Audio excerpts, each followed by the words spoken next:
que la vida es eterna, ¿no? Y que la eternidad es ese proceso de la entropía y el nacimiento. Es tan raro. Sin embargo, alguna vez escribía en una canción eso que dice: del rayo de la tormenta me vino el paso y con ráfagas de viento fundé mi casa. Y cuando me parió mi madre aprendí de golpe que solo tengo esta sangre para gastarla. Es como esa sensación de ser nada más un momento en la vida, ¿no? De ser un chispazo en la vida, que parece que no es nada, pero es tanto, como decíamos. Sin embargo, es curioso porque por un lado, esa dicotomía de ser un poco de sangre, huesos, de carne sobre este planeta, ¿no? Y a la vez tener esta sensación del universo entero, es como algo que en un momento determinado, al principio, uno no logra congeniar eso, hasta que no acepta humildemente ser ese granito de arena en el inmenso mar del universo entero, ¿no? Y claro,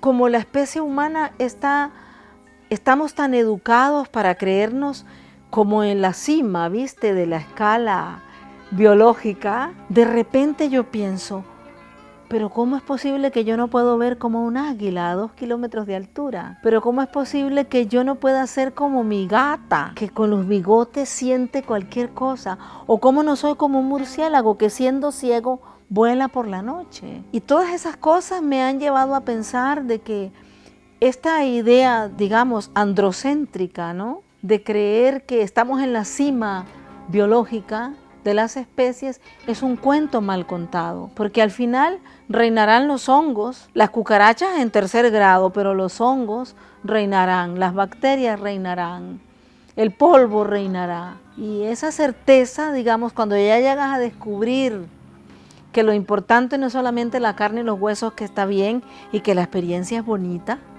Qué bonito estar aquí en carne y hueso, gozársela y sufrírsela cuando toca, ¿no? Pero a la vez esta conciencia de ser un granito de arena en el inmenso mar del universo es una gloria, es una gloria. Y dices, no pasa, o sea, cuando yo me vaya de aquí, voy a esos fuegos pirotécnicos de todas partes, ¿no? Y qué bueno, ¿no? Porque de eso se trata la vida, de saber que estamos aquí ahora y que después formamos parte de ese inmenso río energético. Siempre hago juegos con la mente al principio cuando empecé a plantearme, bueno, ¿y cómo es la energía originaria de todas las cosas? Yo quiero saber, ¿no?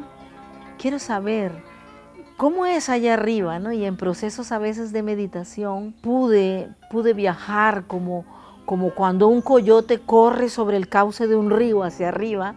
Me imaginé corriendo como ese animal, ese cánido sobre un río, pero de puro fuego, eran como luces de color. Y pensé, eso es, o sea, eso es.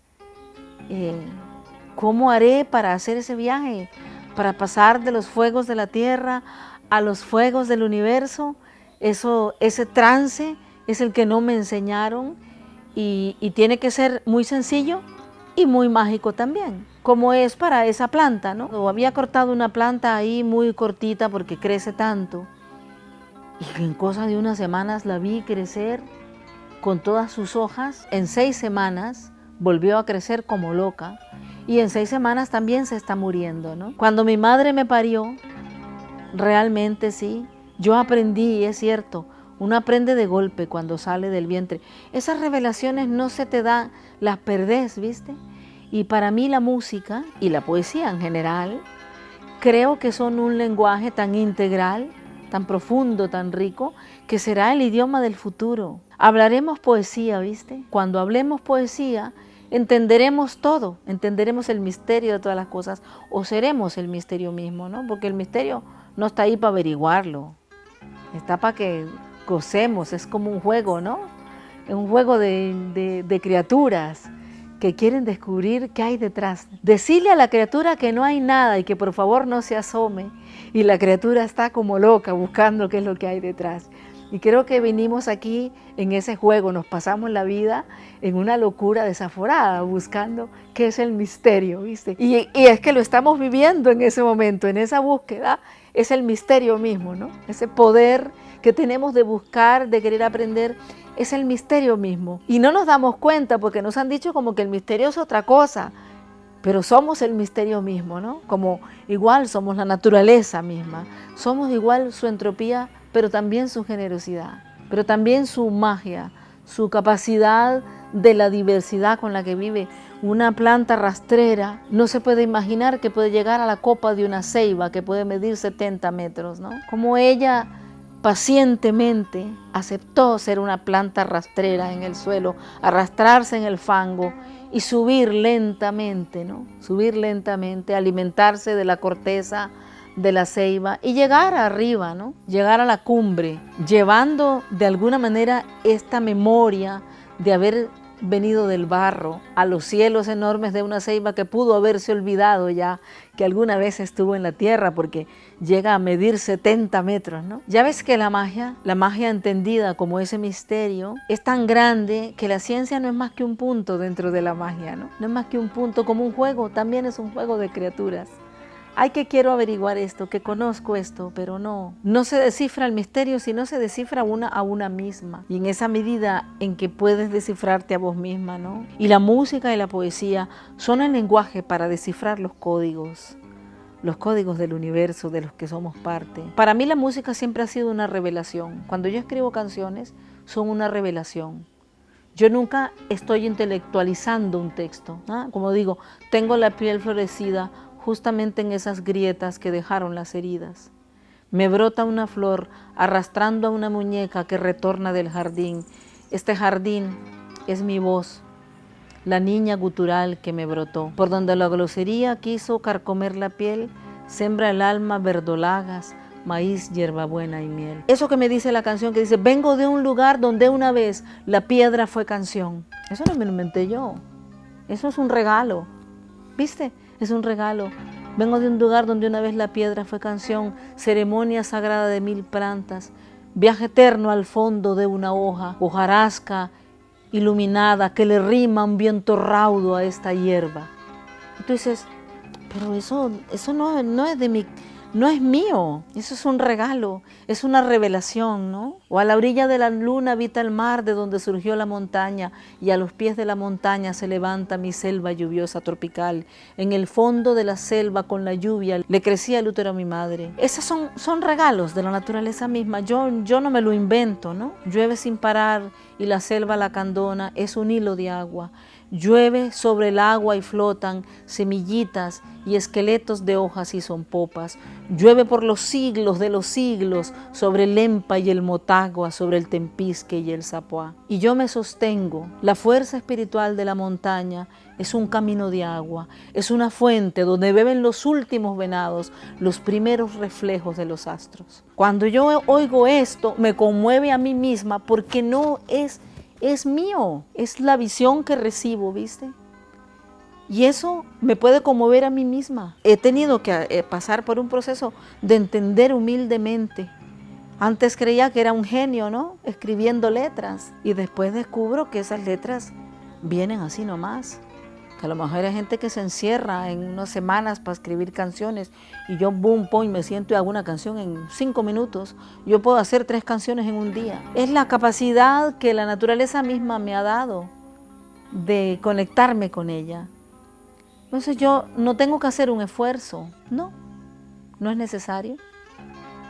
Señora de las aguas más profundas, de los 7 mares, de los 8 vientos, de los 9 cielos, de los 10 portentos, Madre del Carmen, Carmina, Carmín, Carnestolenda, Marina, madrina de sirenas de sangre coralina, Carmina, Carmín, Carnestolenda, Morena, madrina de los botes que arrullan Punta Arenas, Señora de las aguas más sagradas, que me das el mar que llevo en el vientre, para que te guarde la magia de los peces, una hija y un hijo. Es todo, es la cultura que tienes adentro, no es tu memoria genética también, y es tu conexión con la naturaleza. No hay nada que inventar. Como dicen algunos cuentos aymaras, que cuando hacen un charango lo llevan a la orilla del río y lo dejan dormir, para que allí capte todas las canciones del agua. Cuando el mundo descubra que los pueblos ancestrales hablaron poesía, entonces intentaremos aprender esas lenguas también, ¿no? Amar lo que una hace es un acto de también agradecimiento por lo que has recibido en la vida. Puedes tener muchos percances físicos, pero el poder espiritual que habita en tu cuerpo y en toda la energía del universo puede sacarte de cualquier cosa. Yo puedo decir que de cualquier cosa. Y ese proceso para mí ha sido importante de entender. Si la gente me conoce a mí por mis canciones y después descubrí que no es por las canciones, porque yo no soy una gran cantante, ¿sabes? Hay cantantes maravillosas por allí, desde las líricas que estudian años en la academia hasta las cantantes que vienen de la tradición negra, que tienen una gran influencia en el pop y el pop en las nuevas generaciones, ¿no? Yo no tengo eso. Porque no quise nunca. Cuando fui a estudiar a la academia, no quise. Dije, no, yo no quiero aprender eso. Yo dije, no, pero es que yo quiero cantar las canciones de mi pueblo. Cuando me levanto no ha salido el sol y le pongo brillo a mi viejo pilón. Tiene la cintura como margarita, las caderas anchas, la curva bonita. La curva bonita tiene margarita cuando se menea. ¿Viste? Y ese proceso de entender la creatividad de los pueblos, con su expresividad, esa diversidad y los conocimientos, pucha, una no tiene más que agradecer lo recibido. Porque es que la poesía expresa el alma, no solo el pensamiento, expresa emociones y expresa el alma, lo que hay profundamente en alguien. Cuando escribe buena poesía, claro. Cuando hablo de buena poesía, no me refiero a que uno tenga que estudiar mis libros o asistir a una academia, que también es lindo. Digo, a mí me gusta leer y aprendo mucho. Me inspira mucho el trabajo poético de otra gente, ¿sí? Pero creo que hay poetas que nacieron con eso, ¿no? Yo siempre admiro tanto a Violeta Parra, ¿no? Cuando lees esos textos, ¿no? Según el favor del viento va navegando el leñero. O sea, hay tantas cosas, ¿no?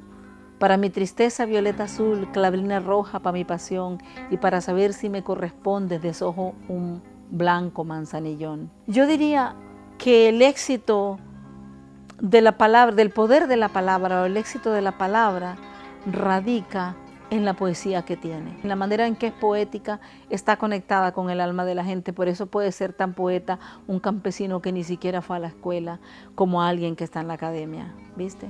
Ambos pueden tener la misma capacidad de sentir y de expresar, y que hay una poesía ahí, ¿no? Presente. ¿Por qué la lengua es poesía? Porque el lenguaje que hablamos no basta. Porque imagínate, si vivimos hablando un lenguaje, depende hasta del idioma que hables. Hay idiomas que no contemplan las expresiones emocionales profundamente, porque son idiomas muy comedidos. De hecho, yo hablo español, ¿no? Y yo escribo varias frases en español, quiero lanzar una idea y me sale media página. Y si voy a hacer eso en holandés, escribo un tercio de la página para decir lo mismo. Porque tengo que desnudarlo de todas las emociones, de la parte estética, etcétera, para hablar un idioma práctico. Y eso es interesante porque creo que la construcción poética era lo que hablaba antes de las lenguas originarias, que una palabra contiene algo más que el sentido del diccionario, que esa palabra lleva en su contenido la historia, la poesía de alguien que lo ha escrito, ¿no? Y que una poesía es buena en la medida en que expresa el estado de la persona que la escribe. Y cuando alguien se desnuda honestamente a través de su poesía o de su música, el público lo percibe y se inmediatamente conecta con eso, porque se siente mirándose al espejo. Y lo que ocurre es eso también, que cuando hacemos un trabajo para cantar para el público, tenemos que entender que somos un espejo en el que mucha gente se mira, porque no podemos mirarnos siempre a nosotros mismos, no podemos mirarnos bien. Para mirarse bien hay que verse en el espejo, para verse todos los detalles hay que verse en el espejo, y tu espejo es la otra persona. El espejo es la canción, el espejo es la poesía. Y ahí te ves reflejado. Y dices, eso me tocó. Eso me tocó. El día en que ya no esté. Uy, yo creo que la vida tiene cosas tan buenas que el día en que una no está, quisiera seguir disfrutando de algunas cosas cuando ya no está, ¿no? El día en que yo ya no esté aquí, yo creo que voy a estar siempre por allí, figoneando, ¿no? ¿Qué hay? fijoneando que, ay, ¿qué pasa? Eso me parece genial después de la muerte, ¿no? No me preocupa mucho qué pasa después de la muerte, sobre todo entendiendo el humus de la tierra. Si cae allí, el cuerpo físico se pudre, ¿ves? Sale convertido en gas, en vapor, en agua. Y de allí, ¿qué puede pasar? Que te integras, ¿no? a la luz del universo. Y cuando hablo de luz, me refiero a la energía solar, a todos estos fenómenos lumínicos del universo. Y que una ahí probablemente se pierde también, ¿no? Te disuelves ahí. Yo lo único que podría decir es que la vida vale la pena, ¿no? Vale la pena, vale el entusiasmo, vale el esfuerzo, vale la gracia, vale el aprendizaje y los dolores también, ¿no? Porque también han sido maestros, ¿no? Se aprende de todo. Después de mi muerte, yo quiero que la gente haga una enorme fiesta y diga, esta mujer vivió como le dio la gana. Esta mujer hizo lo que le daba la gana y se pasó por el forro todo lo que le dijeron que tenía que hacer. Y eso es bonito, pienso. Es bonito. Tal vez por eso me gusta a mí la gente joven, porque pienso que están más dispuestas las personas a arriesgarse, a lanzarse a lo nuevo. Tengo una imagen que nunca quiero olvidar. Cuando era niña y llovía fuertemente, me sentaba en la orilla adentro en la casa, en un corredor, a la orilla del alero de las tejas, donde caía el agua. El agua caía y creaba una especie de río, un cañito natural de tanto que caía. Yo me sentaba a mirar todo lo que viajaba por ese cañito. Había tronquitos, hormigas y son popas, que llamamos aquí a las hormigas grandes, animales que trataban de sobrevivir, y había algo de curioso de ver un animal tratando de no ahogarse ahí. Había un algo de superioridad, mira, ese se está ahogando, ¿no? Y todo eso y no ver casi nunca algo repetirse. Nada se repetía en esa película, nada. Y creo que la muerte es la posibilidad de no seguir repitiendo la película. Es la posibilidad de dar un salto cuántico y decir, nos fuimos para otro lado. A veces me molesta un poquito la solemnidad a mí, ¿no? Porque la naturaleza no es solemne, fíjate. La solemnidad es una condición natural de la especie humana. Es una cosa cultural también, ¿no? La especie humana es muy dada a la solemnidad, a los rituales, ¿sí? Es algo propio de la especie humana. Creo que ni siquiera es la sonrisa, ni el pensamiento, ni nada, la solemnidad que tienen. Ahora, los elefantes lo tienen, ¿eh? Los elefantes crean rituales cuando alguno muere, le acompañan y lo lloran, ¿eh? Están presentes. Probablemente algunos animales lo tengan, pero creo que esa solemnidad no la tiene la selva, ¿eh? Un colibrí se muere de la risa mientras está volando, ¿sí? Cazando una mariposa, jugando o sea, cuando vemos los fenómenos decimos, pero este es sinvergüenza, o sea, tan linda la mariposa y se la va a cazar así sin más ni más, ¿no? Y es como que hay algo en la vitalidad que no es solemne, ¿no? Que no es solemne.